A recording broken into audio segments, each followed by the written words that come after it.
आइए जानते हैं कि नवरात्रि में कलश स्थापना कैसे करें। कृपया हर विधि को ध्यान पूर्वक सुनिएगा क्योंकि यह जानकारी सिर्फ इसी चैनल पर आपको मिलेगी।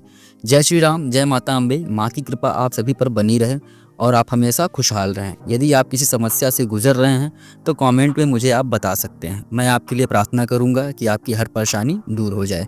आइए अब जानते हैं कि कलश स्थापना की सही विधि। कलश की स्थापना सनातन धर्म में एक अत्यंत पवित्र और शुभ प्रक्रिया मानी जाती है। यह केवल एक धार्मिक अनुष्ठान नहीं बल्कि एक ऐसा आध्यात्मिक साधना है जिससे देवी देवताओं की कृपा प्राप्त होती है और हर घर में सुख शांति और समृद्धि का वास होता है।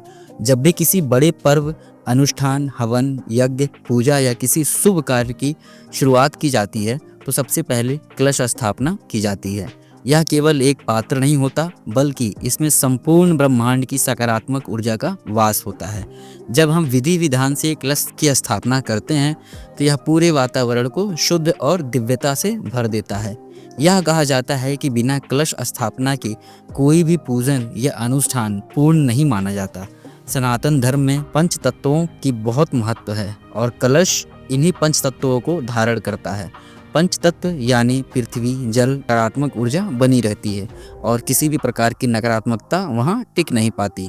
इसीलिए हर शुभ अवसर पर कलश की स्थापना की जाती है और उसे विशेष विधि विधान से पूजा जाता है। कलश को सही तरीके से स्थापित करने के लिए सबसे पहले हमें एक कलश का चयन करना होता है।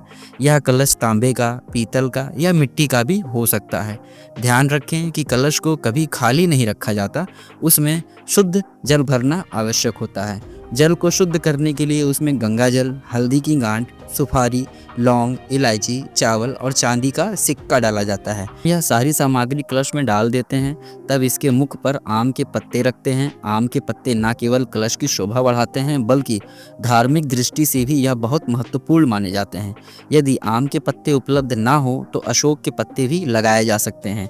कलश के मुख पर आम के पत्ते रखने के बाद इसके ऊपर नारियल स्थापित किया जाता है। नारियल को लाल कपड़े में लपेटकर मौली से बांध देना चाहिए। ध्यान रहे कि नारियल सूखा हुआ ना हो बल्कि उसमें पानी अवश्य हो क्योंकि नारियल में जल का रहना शुभ माना जाता है। नारियल को कलश पर स्थापित करने के बाद इसे किसी ऊंचे स्थान पर रखा जाता है। यदि पूजा स्थान में चौकी है तो चौकी पर इसे स्थापित किया जा सकता है। यदि चौकी ना हो तो भूमि पर गंगा जल छिड़क कर स्वास्तिक का चिन्ह बनाएं और फिर कलश को स्थापित करें। कलश की स्थापना के समय मंत्रों का उच्चारण भी बहुत आवश्यक होता है। जब हम कलश की स्थापना करते हैं तो वास्तव में हम इसमें देवी देवताओं, सप्त नदियों और पंच तत्वों का आवाहन कर रहे होते हैं।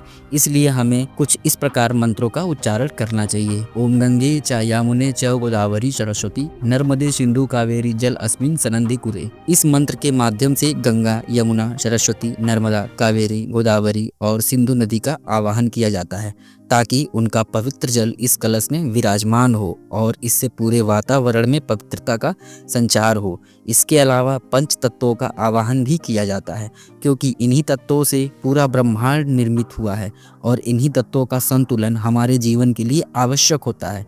कलश में देवी लक्ष्मी, भगवान विष्णु और माता दुर्गा का भी वास माना जाता है। भगवान विष्णु से कलश को दिव्यता प्राप्त होती है, देवी लक्ष्मी से समृद्धि और शुभता प्रदान होती है और माता दुर्गा से शक्ति से घर में सुरक्षा और शक्ति का वास होता है। जब हम कलश की स्थापना करते हैं तो देवी देवताओं के मंत्र का जाप करें। कलश का जल कभी भी बिना विसर्जन के नहीं हटाया जाता। एक बार कलश स्थापित कर लिया जाए तो इसे केवल 9वीं या 10वीं तिथि को ही विसर्जित किया जाता है। विसर्जन के समय कलश के जल को तुलसी या पीपल के पौधे में डाल दें या किसी पवित्र नदी में प्रवाहित करें। नारियल को घर के मंदिर में रख सकते हैं या किसी पवित्र स्थान पर अर्पित कर सकते हैं। कलश स्थापना करने की कुछ नियम और सावधानियां भी होती हैं जिनका पालन करना आवश्यक होता है। सबसे महत्वपूर्ण बात यह है कि कलश को हमेशा शुभ मुहूर्त में ही स्थापित करना चाहिए, चाहे नवरात्रि हो, गृह प्रवेश हो, विवाह हो या कोई अन्य अनुष्ठान। कलश स्थापना से पहले शुभ मुहूर्त देख लेना चाहिए ताकि इसका पूर्ण लाभ प्राप्त हो सके। कलश को हमेशा उत्तर पूर्व दिशा में रखना शुभ माना जाता है और पूजा स्थल को हमेशा स्वच्छ रखना चाहिए। पूजा स्थल में कभी भी जूठा सामान या गंदगी नहीं होनी चाहिए, क्योंकि इससे नकारात्मकता ऊर्जा उत्पन्न हो सकती है। कलश को कभी भी अशुद्ध अवस्था में स्पर्श नहीं करना चाहिए और ना ही इसे अकेला छोड़ना चाहिए। कलश स्थापना से घर में सुख, शांति और समृद्धि आती है। यह देवी देवताओं को आमंत्रित करने का एक माध्यम है और इसे विधि विधान से करने से अत्यंत शुभ फल प्राप्त होते हैं।